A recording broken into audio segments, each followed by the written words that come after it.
Today we are going to discuss sociology and common sense.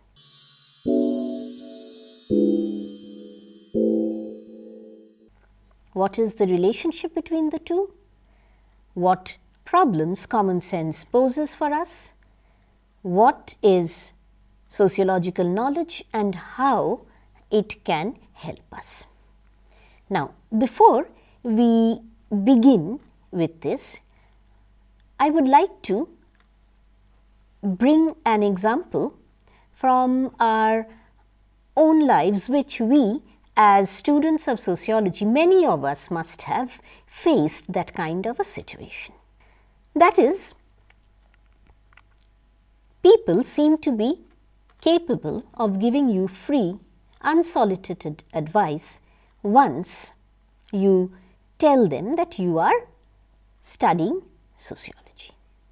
They can come and tell you, and that's mostly unsolicited. What sociology deals with, what is its subject matter perhaps, what it should deal with, how a study may be conducted, so and so forth. When did sociology emerge?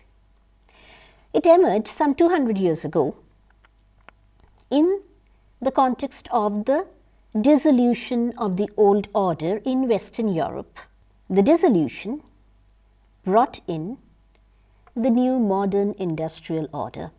Sociology emerged at a time of that kind of dissolution. The old order had collapsed and the new order was yet to be fully established.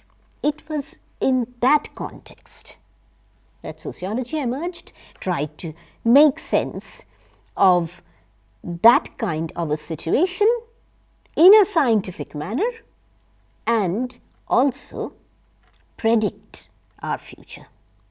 Now, this kind of the status that sociology claimed, that it was a science of society, capable of telling us, showing us a way, telling us what was happening, helping us make sense of reality, was really contested, and the debate still continues.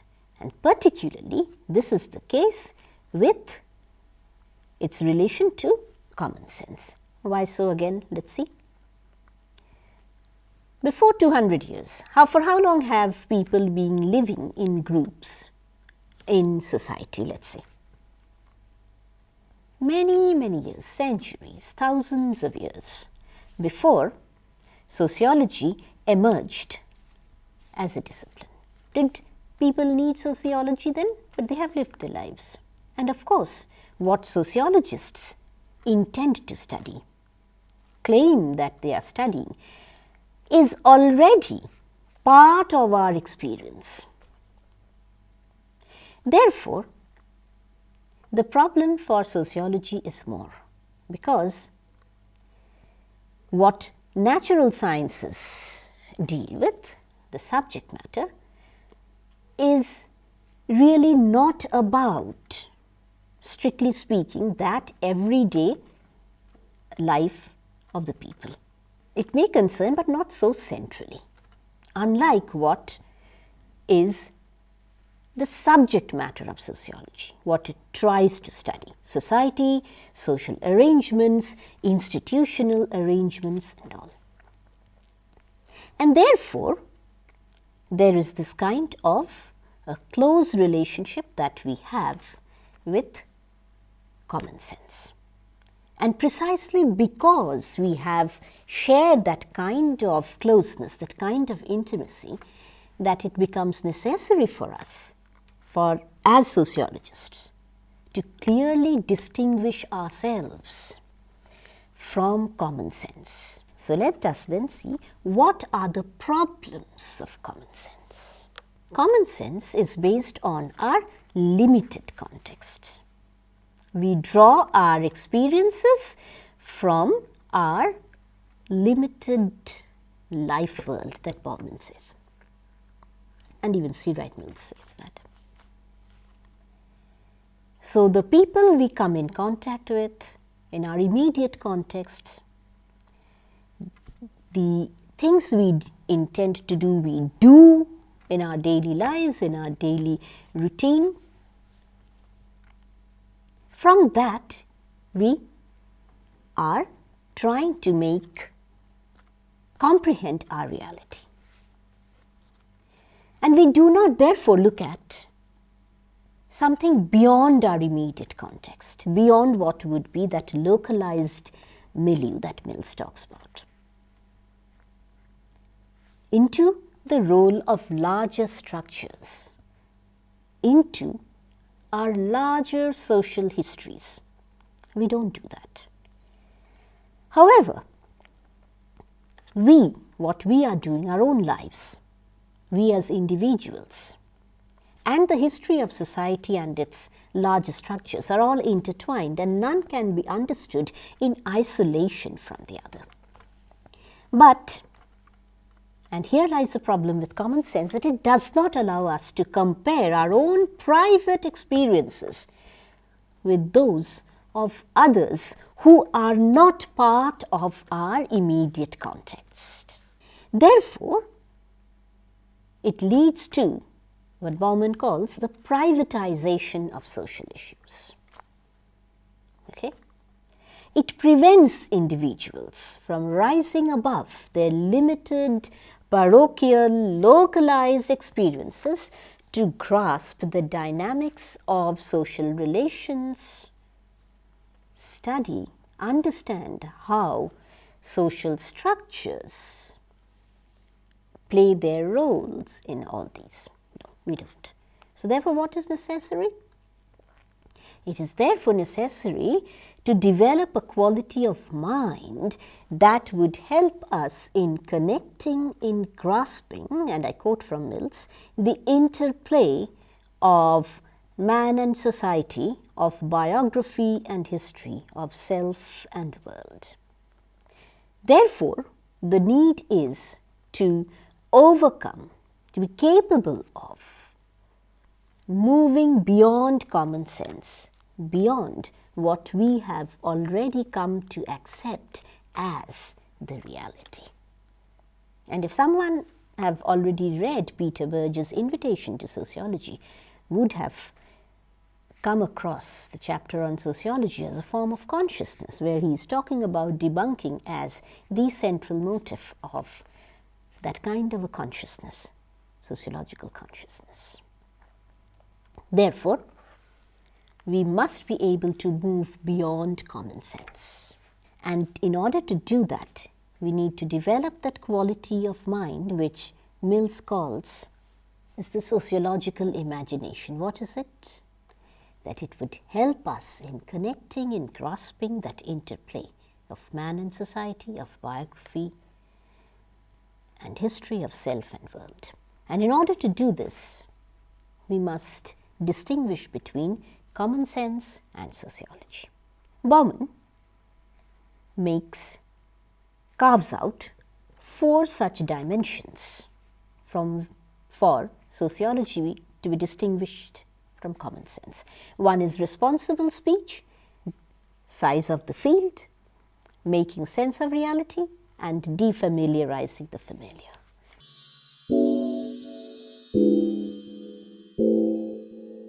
What is responsible speech? That if sociology intends to provide us with a comprehensive understanding of our experiences of social reality, keeping in mind the larger social history and the social structures, we cannot be like common sense and make statements which cannot be corroborated by available evidence. So, sociology must make statements which are based on evidence, which are corroborated by that evidence, and that's not the end. We must be able to ensure that we can show that entire workshop. What is that? That whole procedure on which the claims have been tested in order to guarantee credibility. That, Bauman says, must be made open to wide scrutiny. And we must be able to make changes if necessary in our claims if they stand to fail, if they fail to stand again evidence. If there is a lack of evidence, if there is new evidence, our claims, our tested statements must again be tested in the light of new evidence. And we must give careful consideration to arguments that go against our tested claims. We cannot simply dismiss it. We must give it utmost consideration. And in this way, I quote from Bauman, the trustworthiness, reliability, and eventually also the practical usefulness of the ensuing propositions will be greatly enhanced. Now let's come to the size of the field. Bauman says that, and we know, that in our daily routine, we tend to draw our understandings from our own social worlds, and we seldom broaden the horizon of our experiences. But the social world, the larger social world, has a tremendous richness of variety. And it is this variety, the richness of it, that makes one's own experience that is emerging out of our own limited, localized contexts, partial, one-sided. And therefore, our grasp over reality is then partial and one-sided. And we can say it could even be prejudicial and intolerant of others, just because their experience may not conform with our own experience. And in order, therefore, to make adequate sense of our own situation, it is absolutely necessary that we bring together, examine, and compare those experiences that are beyond our immediate contexts. It is only then that we can link together individual biography with social history and with the larger social process. Thus, drawing from Mills, we can distinguish between our private troubles and larger public issues. Troubles arise out of localized milieus, and they may perhaps have a solution within those localized milieus. But issues emerge from wider social structures, and issues involve crisis in social and institutional arrangements, some kind of a crisis. So Mills gives an example. Let's say there is employment. If one or two people are unemployed, if one individual or two or three individuals are unemployed, that may be sorted perhaps in the localized milieu, or it could be attributed to individual or personal traits. But if in a country of some, say, 50 million, you have some 3, 4, 5 or 10 or 15 million people unemployed, then it is definitely not something merely related to personal characteristics, to individual traits, to the lack perhaps that they suffer from, lack of motivation, laziness, lack of that term we are so used to, merit, but highly contested, and we need to dissect that. Anyway, it's not simply a case of that, because it involves crisis in social and institutional arrangements, in the economic, social, and political order, that opportunities have collapsed, and therefore we must try to understand, know why this has happened. So, how would sociology then help us understand it? Only by moving beyond our immediate contexts, comparing the experiences, trying to understand them. All right? Now, we come to the third point, making sense of reality. How do sociology and common sense comprehend reality? We would again see that it's based on limited contexts of individuals in question. So therefore, from our immediate context, and that is the problem that common sense poses again, from our immediate context we make explanations that seem to be speaking on behalf of the general state of affairs. But that is not so, because it is always a partial, as we have said, one-sided, and could even be prejudicial point of view. But common sense simply makes the claim that collapses that and says that, okay, it's unproblematically that limited experience, that limited understanding, because it emerges from limited contexts, can unproblematically speak for the general state, the general condition.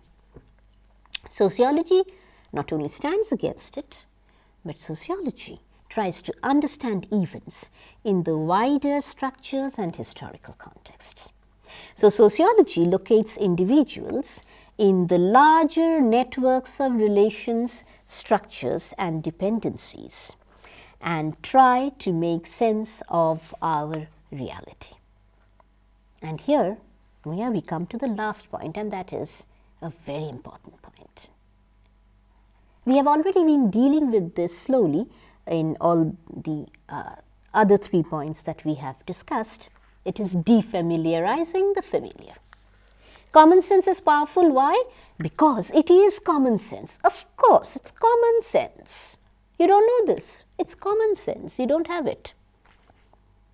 It has the power of being self-evident.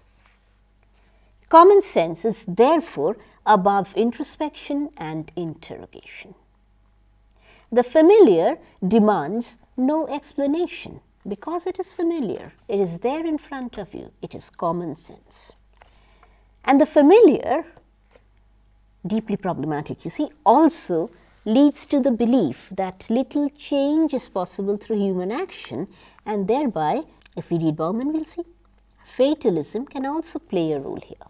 So, it creates trouble for the familiar. It constantly questions the taken for granted.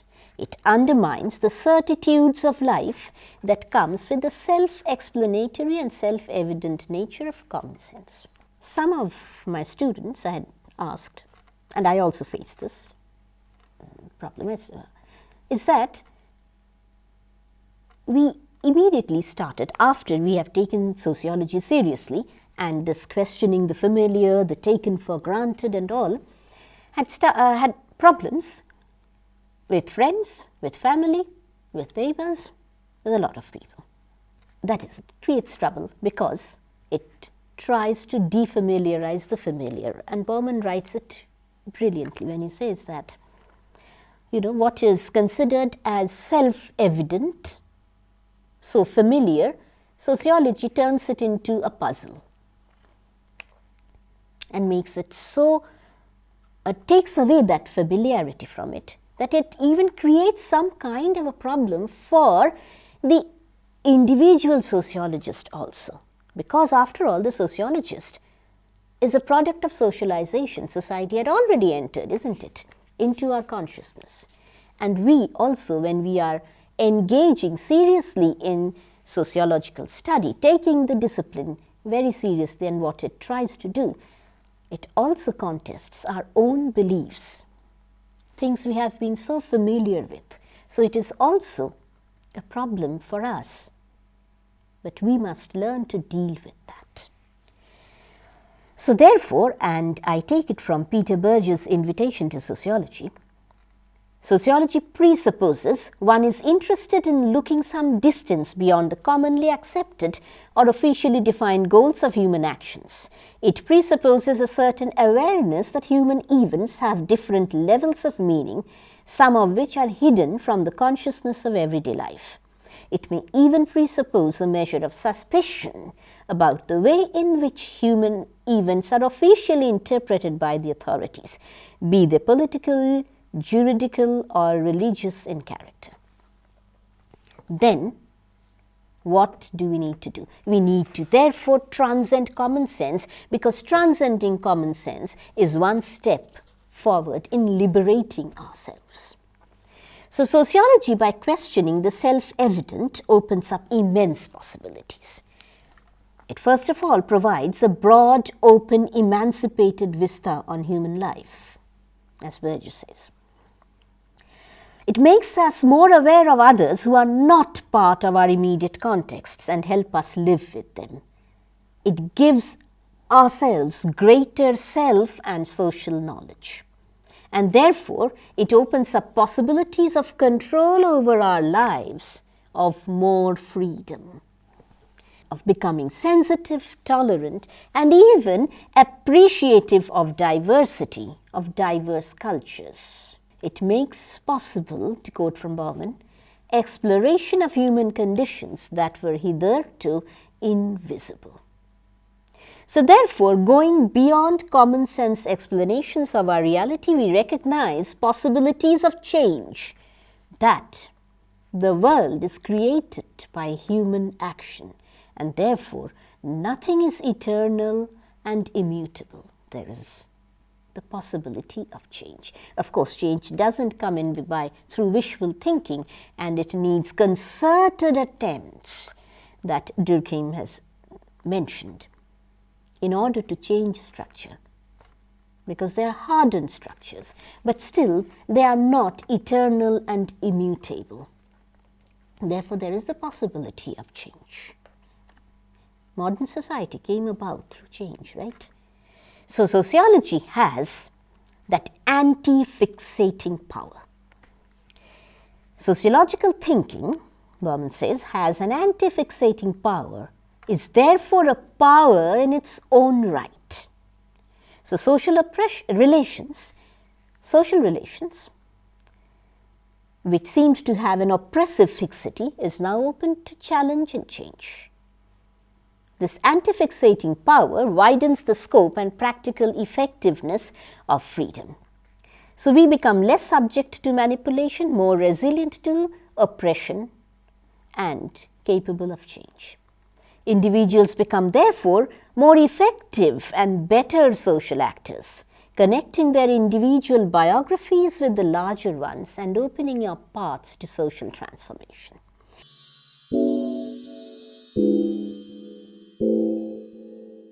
Now we will be concluding very soon. We want to conclude by looking at the history of the discipline, how it emerged. Sociology emerged by contesting common sense. Sociology emerged by contesting the existing explanations. Sociology emerged also in the times of contestation of hierarchies. So therefore, in the context of that widespread and rapid dissolution brought in by Enlightenment philosophy, industrial and French revolutions, there emerged the reaction which we know as the conservative romantic reaction. For them, the new modern society that was coming into being was an immoral order that made the individual isolated from the group and made that isolated, selfish individual the basis of the new society. Emile Durkheim, through his analysis of social solidarity, argued that the new modern industrial society was as much a moral order as was the older society that the modern one was replacing. Why?